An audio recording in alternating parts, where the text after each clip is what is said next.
Hi guys, in this video I will show you how to turn on and off narrator on Windows 10. What you need to do. But before that, if you find this video is helpful, please subscribe to my channel and give a like. Okay, how to turn on and off narrator on Windows 10. First, right click on the start icon. After that, click on settings.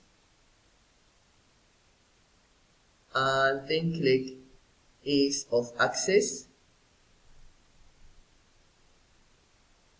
After that, in the left sidebar, click narrator,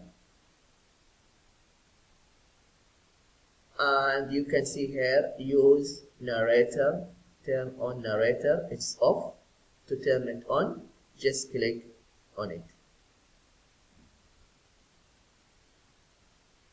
and if you want to turn it off, then just click on it again. Yeah, this is what you need to do if you want to know how to turn on and off narrator on Windows 10. I hope this video is helpful. Thank you for watching and see you in the next video.